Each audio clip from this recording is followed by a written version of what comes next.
Well, this is the Monday agenda with me, Finn Ganwa Simbeye. Today on the program we have a very special guest. She's Dr. Rasha Kelej, CEO of Merck Foundation, an institution that is working on improving the health system of developing countries, in this case, Africa and Tanzania, in our case, will be, is already benefiting from Merck Foundation. Dr. Kelej, Great welcome. to see you. Thank you very much for having me. Good. You know, Merck Foundation is a non-for-profit organization, and it's the first foundation owned by Merck, Germany. It's the oldest pharmaceutical and chemical company in the world. Largest in the world. Yeah. So it's the oldest. Yeah. So established 350 years ago, which 2018, this year, we are celebrating actually the 350 years anniversary of Merck. 350. So it is fantastic, and it's a very unique year for us. And you know, through all these generations, Merck taking CSR, corporate social responsibility, and being part of the community as part of their DNA. Having the foundation is not a new thing. It's actually all the programs about corporate social responsibility were there for generations. Okay, but we decided to establish the foundation to consolidate all the programs and activities we are doing since years under one umbrella. This foundation is looking at the whole world. You are operating in all countries. Developing countries. We're focusing mostly, of course, in developing countries. Countries who has communities unprivileged and have no proper access to information and healthcare. So it's our role, of course, to contribute to development, socially and economic development of these countries. Definitely. And is it limited to countries where Merck has businesses, or you going just to any other countries in need? We go in countries in need, definitely, and there is too many countries who still don't have any existence as commercial entity, and we see that our role to contribute to their needs and requests. So, for example, if I receive any request from any country in the world that they need us to help and contribute with our expertise and our programs, I don't think twice. We don't think twice. The Board of Trustees, they always approve any contribution towards these countries because this is the main objective of establishing the foundation. If the country wants to be assisted, they have to approach you. If we find the right, smart partners who is very serious and long-term relationship, we approach them ourselves. If not, we of course receive requests, and when you receive requests, definitely we evaluate and see how can we do it and what part of partnerships we can establish. But the key is a long-term, serious and committed partnerships, local partnerships. And what does it involve? I've seen out of the literature which I have that you're looking at various areas in the health sector. I see that a lot of global efforts going to the infectious disease and communicable disease. So we said that this is an area, there is a gap, especially as a burden of this communicable disease, for example, like cancer and diabetes and hypertension, is increasing dramatically. So I think prevention has a very important role, and also building capacity. So building capacity for us, we strongly believe that building capacity is the right strategy to improve access to quality and equitable healthcare solutions. Because with training all these doctors and the healthcare providers, what they're going to do, they will be able to be ambassadors in their communities to better manage and prevent the diseases, and this is what we want. Of course, we decided to, in cancer specifically, it's a very important disease, and we developed a very unique fellowship programs for 1 year and 2 years and 3 years in 3 locations of training institutions: Tata Memorial Hospital in India, and also in University of Alexandria in Egypt, and we are going to expand to University of Cairo as well. And we have also University of Nairobi. We developed the first medical oncology fellowship programs, 2 years in University of Nairobi, and we are going to we just signed a partnership MOU with University of Malaya in Malaysia. So we're going to send fellows there for oncology training, our fellowship. For 1 year. So this is a great program. I feel that it will add great value to Africa because we committed to have to increase the number of limited oncologists in the continent. Till now we have 50 oncologists. Going to in the whole continent. In 2017 they will be graduated in 2018. The ones you are they are now, Okay. So of course I don't know the number of oncologists in Africa, but it will not be more than this. Maybe, if you exclude the radiologist, and we are talking about the only sub-Saharan African countries, because what we are doing is medical oncologists. Yes, which is very important. Why? And okay, in Tanzania, who are your partners now? You're working with government, of course, the government of Tanzania and Ministry of Health. I came last year, end of the last year. I met Her Excellency, the Vice President of Tanzania, Dr. Samia, and she was great support. And we are going to continue our partnerships and our talks.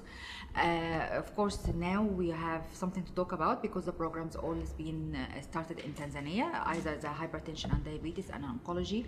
Merck More Than a Mother will start soon, which we did not talk about it. Yes, it is a campaign for infertility. So I think we are in the start, but it's a long-term relationship. So we are not going to say everything in 1 year. It will take years, and we will be here in Tanzania for years to come. For me, Tanzania is the first country to visit in 2018. And last year you came also in July, after being appointed yes, CEO. in July, exactly. Why have you fallen in love with Tanzania? You know, Tanzania is a very important, definitely country in Africa, and very close to all our hearts, and it's a unique culture. And I feel the government is very serious in making a development and making a real impact and progress. And this is how I evaluate the efforts. When I see the government is really serious and they are going to take our efforts seriously and forward and improve it. So of course we focus more. These is the foundation's their activities. Are they also going to include medication? Merck Foundation is completely separate than Merck Commercial, and we don't even talk about the commercial and what the commercial entity is doing. It's completely operated in a different way. I have a different CEO. Like me, I don't have any idea about what the business is doing. So medication, we don't know about it, and we don't involve it in our programs. Our programs purely non-for-profit and focusing on capacity building, improving access to health care, and empowering women and youth in science and technology. And in the area of training, so it's just oncologists or other areas also? No, there is diabetes and hypertension as well, because already we have candidates, we give them 1 year diploma, online diploma for diabetes and hypertension. And of course there is fertility. As I told you, Merck More Than a Mother is a campaign, very important campaign for us, and it's about empowering women, infertile women, through access to health information and change of mindset, because women in Tanzania, in Africa in general, in many cultures, they are mistreated and discriminated due to their infertility. And of course, if you know certain numbers, you will understand that building capacity and raising awareness is very important, because 80%, almost 85% of the causes of infertility due to untreated infectious diseases, which is resulting from complication due to child marriage, genital mutation, STDs, or unsafe abortion, unsafe delivery. All these behaviors we are advocating against every year. It can cause complication of infectious diseases, which is not treated in the right time and early enough can cause infertility. So prevention is very important. So we are raising awareness about prevention. But how can we reach to all these villages and rural areas? We need to train doctors. So we actually opened the training for 3 months for infertility specialists and embryology specialists and embryologists, which is actually in Tanzania we have now 6 candidates we trained, and we're still going to train more. Why are they trained? in India. And secondly, we want to encourage men to speak openly about if there is any problem of infertility, to share the journey of with their wives, to go to the doctor with their wives, because they have to understand the responsibility of infertility is 50% for men, 50% for women. So women are not the one who is solely responsible for infertility. Men also has a role in this, and 50% scientifically. Yeah. So yeah, it's a cultural problem, because they know that the woman is the one who is bearing the child in her body. So you think that she is the only one responsible for infertility? No, of course not. It takes two to tango, and it is two of the responsibility. So when the woman cannot have children for 2-3 years, what happened? Abuse her and violence psychologically, and marriage breakup. There's no need for this, because it's a condition can be treated, and it is a journey between the man and woman, and both of them, they have to go to the doctor to have a happy family. Yes. So when I was looking at this, I was like, doctor is trying to go into some kind of very controversial waters, because here we have the government and some international organizations saying, you guys in Tanzania, your reproduction is very high. yes. And you can't fight poverty when your reproduction is high and your growth, especially in agriculture, which employs the majority of the people, is low. So we've got to fight this reproduction rate. It is different. It's different because we are talking about family planning here. Family planning. So families who has 12 and 10 children should have only 2 or 3 maximum. But the people who has no children at all, they have it's a human right for them to have at least one. So the incidence of infertility is too high. Although the infertility rate is very high in Tanzania, as you said, population overpopulated. But one every 4 couples are infertile in Africa, according to the WHO. So this is a very high number, and these people are suffering psychologically and public stigma.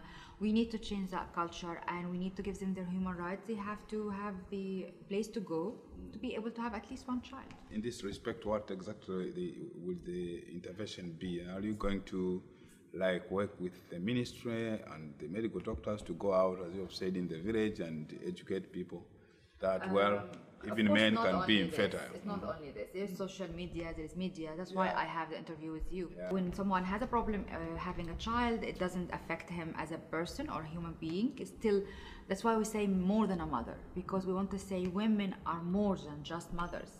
They are human beings, they are women, they can be productive members in society. So I rely very much on the media and the youth in the social media. But our social media, we have 1 million followers, all young African.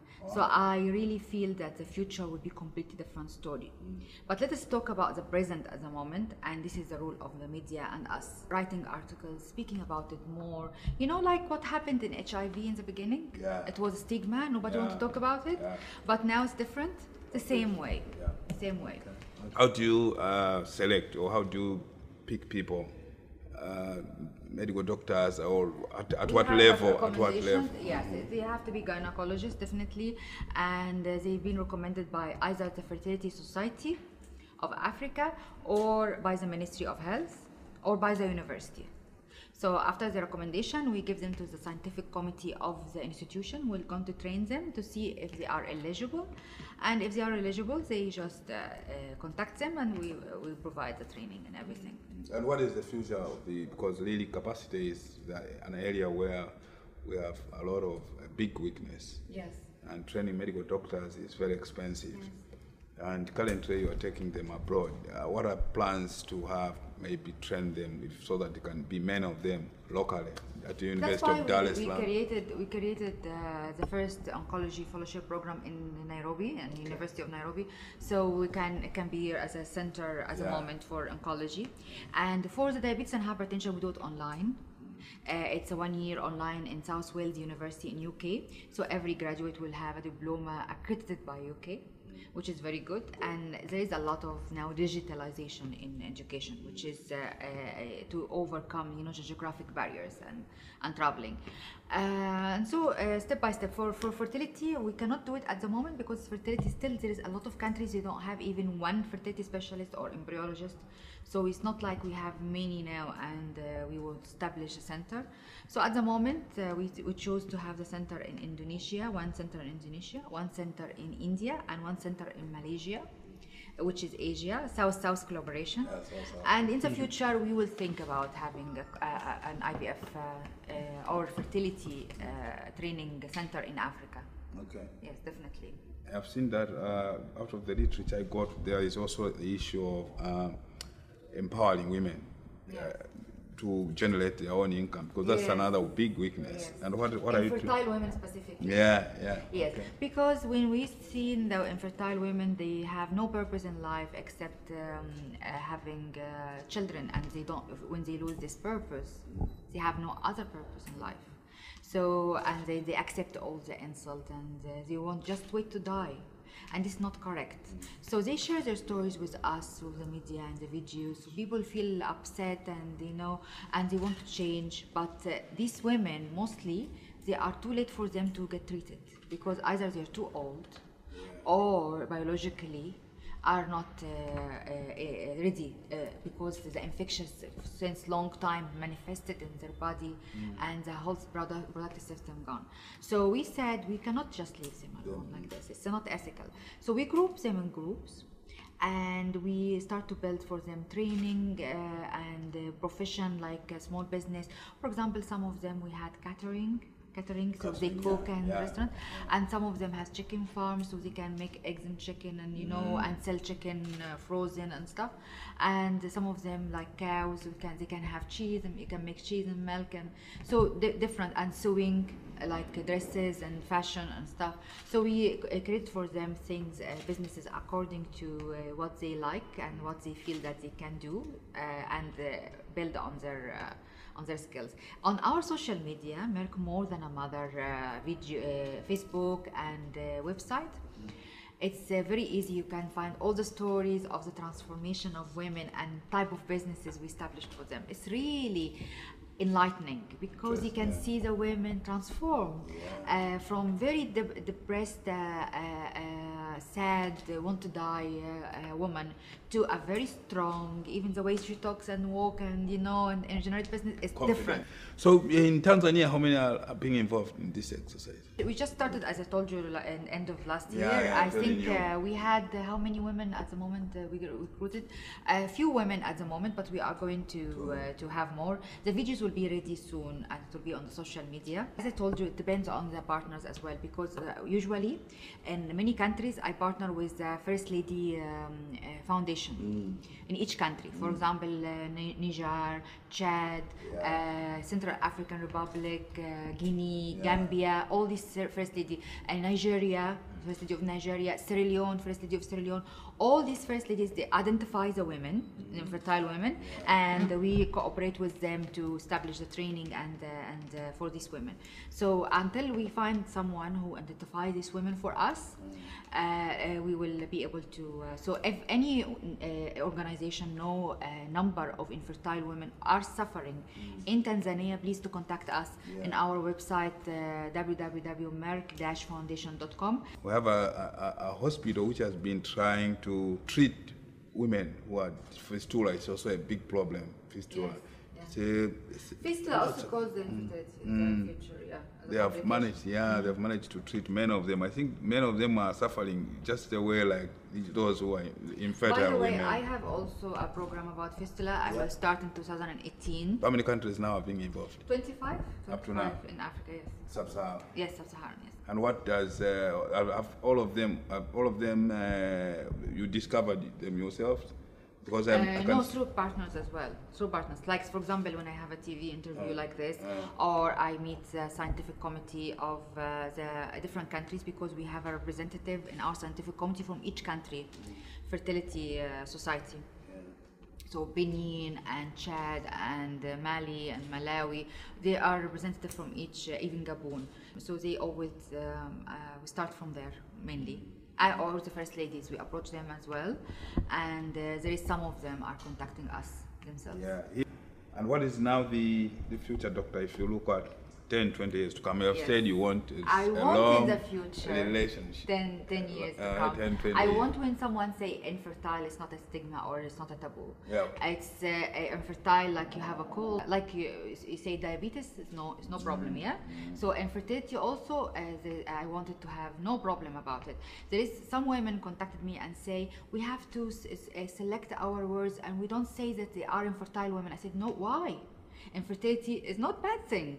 It is not even a stigma or a taboo, it's a condition. So they are infertile women and they can say proudly that they are infertile, they get treated or they just go along with their lives and build a different future for themselves and contribute to the community in a different way.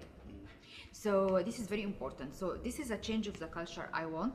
I want every man I see every fertility clinic, the man and the woman, husband and wife together, sitting together, talking and finding solution like we see in Europe.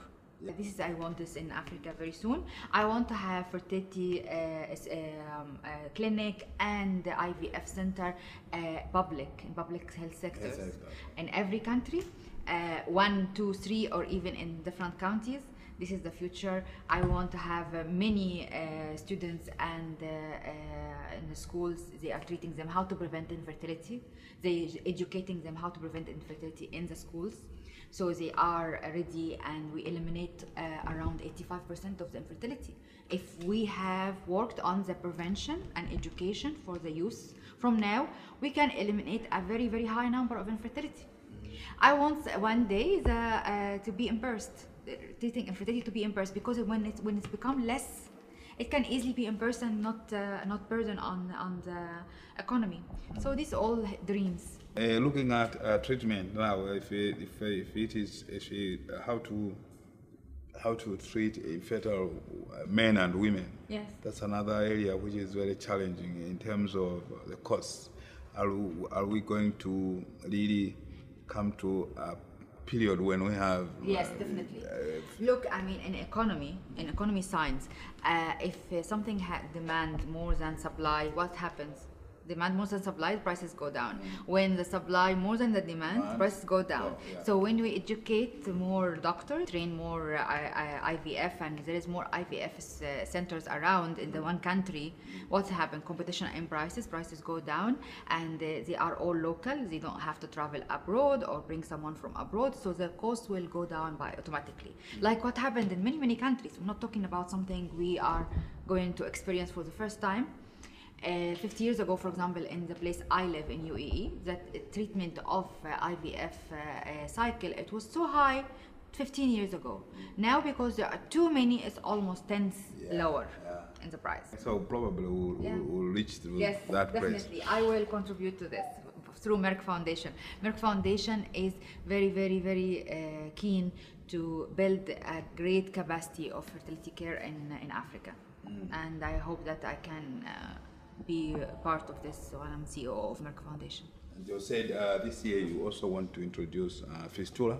Any other areas you're going to? No, actually this is a new thing. I still thinking about it, but it's very much related to the fertility as well, because there is too many in Africa.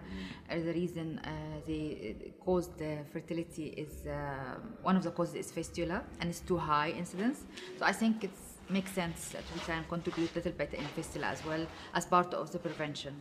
And when you met the Vice President last year, what did she have to say to you? Because I'm sure the challenges. She was very, very, very keen. You can see also our meeting on social media, and she was very, very keen to be part and contribute. And she saw that our objectives and vision is very noble, and she's the ambassador of women empowerment, in UN ambassador of women empowerment. Yes, so of course this is very much aligned with her vision as well, and she's done a lot of great things for empowering women, and we also doing a lot of things in empowering women in science and technology, and then empowering women, of course, infertile women through economic empowerment, part of her also vision. So I very much aligned with her own vision, definitely. We chose to be specialized in cancer, diabetes, hypertension, and fertility, four areas. And of course, these are areas very important for Africa. One of the things which women have been burdened with, as we have said, is many children. There is no family planning, and access to contraceptives has been a problem because funding from the government is not adequate. You discussed that earlier with the Vice No, President. it's not our area. I told you that we are focusing on the infertility. So it's completely different than the family planning. Yeah. There's a lot of NGOs, and big NGOs are focusing on the family planning, and of course we leave them in their specialty and us with our specialty, knowing that no other foundation on earth actually It's not. they have done what we have done in fertility in Africa. So we this by focus. When you focus, if you scatter yourself all over the place and spread can't make an yourself impact. thin, no impact will happen. And when you are talking about numbers, what are the numbers now? What numbers are you looking at? I think we From the aim current. for more than 150 oncologists within 5 years, and also similar to fertility and embryology specialists. But also it depends on the people and the candidates, because you can just give a number and then you don't have this year candidates are willing to travel to train or is eligible and they have the right specialty. So it depends also on the environment around you, but I think it's achievable. And the numbers on the side of the women, you do have a target also there that we want by the next 5 years, say we're working with maybe 10 or 20,000 women. Yes, something like this. Yes. This is a number. I actually aim more to change the culture in many places and recruit media with us, because this is the media can go to every house and we can impact the change of the culture. So we don't have to say every year we have to increase the number of empowering infertile women, because maybe the infertile women will reduce their numbers. Okay, so they are not going to be needed any help within 5 years. The number of the women who needs help from us will reduce, because they are not going to be suffering and stigmatized, and maybe they are going to prevent their infertility, or they find a way to treat it, or they find someone to husband to take care of them. From Africa, where do you go next? You just said it here, but we are going tomorrow to Uganda. Yeah. Yes, and then after that I will go back and then to Dubai, and then I will go to Ethiopia, because there is First Ladies meetings in African Union. I will meet there to discuss also Merck More Than a Mother and the step forwards and the strategies. End of this month, and then I will go to meet both the First Ladies of Gambia to launch Merck More Than a Mother in Gambia. And I will go to Senegal to start our programs in Senegal, with meeting also the First Lady of Senegal. So this is a program for the whole month. You come back later in Ethiopia, you'll be talking to these First Ladies. Yes, we have a meeting with the First Ladies in Ethiopia at the African Union with many topics, and one of the topics for us there, but it's not like exclusive for Merck Foundation, but it's a big meeting for many organizations, and I am one of them. And to have seen that that's not for the foundation, I think. In Ethiopia, I've seen you have also doing something very big there in the area of schizophrenia. Yes. In Ethiopia, no, but in Ethiopia we have a very important meeting with the Minister of Health of Ethiopia. He is the ambassador of Merck More Than a Mother, and he is the first man to be ambassador for Merck More Than a Mother. Wow. And he's a great man, and he is a gynecologist by profession before he became a Minister of Health. And he has this dream that to empower infertile women, because he's seen a lot of cases during his practice and a lot of women who are suffering. So he took it very much seriously, and I'm going to meet him when I go to Ethiopia, and with contribution from Merck and from the Ministry of Health, they're going to establish the first public IVF center in Ethiopia. Good. And this is great achievement. It's making history actually, making history in Ethiopia. So we made history in many countries. For example, we trained the first also IVF specialist and embryologist in Sierra Leone, the first in Gambia, the first in Guinea, going to be graduated in May, these two countries, and the first in what was else, Liberia. Wow. So many countries, they never had even one embryologist and fertility specialist just to treat normal cases and small cases. So I think Merck Foundation is making history in Africa. This is, we can say, without, it's a fact. As a fact, yeah, it's a fact. we're making history. In Tanzania, The first is history, and nobody can take it from you. No.